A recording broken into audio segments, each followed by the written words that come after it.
courtesy, and serenity of temper I first learned to know from my grandfather Varus.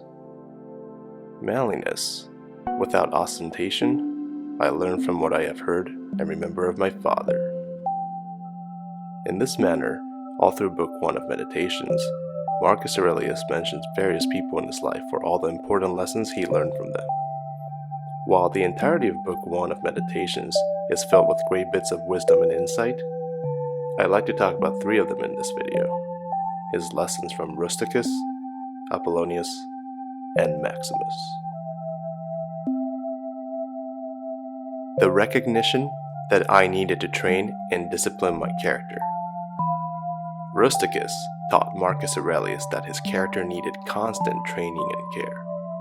Rusticus provides some specific guidance, such as avoiding possible distractions like rhetoric and poetry, being accurate and deep in one's reading rather than being satisfied with just the general surface-level meaning and impression of a written work, and also to not be easily fooled by smooth talkers. These pieces of advice are all still relevant today, but perhaps the one we could all use is the following lesson from Rusticus. If anyone, after falling out with me in a moment of temper, showed signs of wanting to make peace again, I was to be ready at once to meet them halfway. This is arguably the most difficult advice of Rusticus to execute, but it would most certainly train your character when consciously put into practice. Independence and unvarying reliability, and to pay attention to nothing, no matter how fleeting, except the logos. Apollonius taught Marcus Aurelius that one needs to make a decision for themselves based on sound reasoning, and not leave things up to chance. This advice is very useful for many individuals today. Today, we live in a world of abundance. Abundance of information, material goods, opinions, and emotions.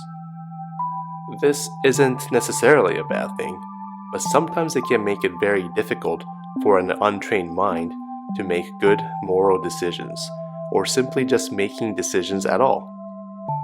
A lot of people in society just go with the flow and aren't proactive over their day-to-day decision making. So Apollonius' words are just as important today as it was to Marcus nearly 2,000 years ago.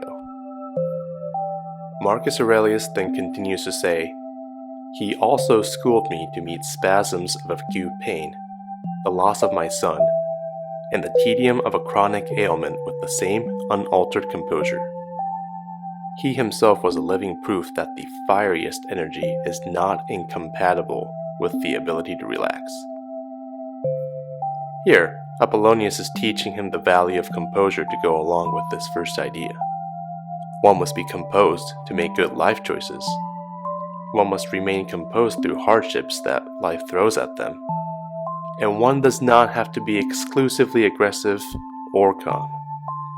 One can be both, and perhaps that's the best way to go, to seek balance, to be both hungry and humble. For the purpose of showing another perspective, here's how a different edition translates the last line. And to see clearly from his example that a man can show both strength and flexibility. Self-control and resistance to distractions. Maximus was Marcus Aurelius' role model for self-mastery. He mentions how Maximus always had a sense of purpose with his actions and remained cheerful under illness or other misfortunes. He describes Maximus' character as a harmonious combination of dignity and charm. Maximus also instilled confidence in everyone around him that his words and actions were just, and that he was never scared or timid, but at the same time, he was never in a hurry to perform his duties. Marcus continues to praise Maximus' character by stating, "To give the impression of being someone who never deviates from what is right rather than one who has to be kept on the right path, and how nobody would ever have imagined that Maximus looked down on him, or yet have presumed to suppose that he was better than Maximus, and to be of good humor."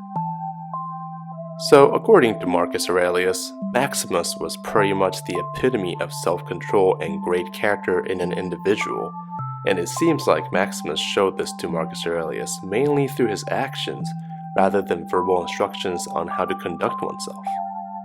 As I mentioned before, there are numerous life lessons to be found in Book 1 of Meditations.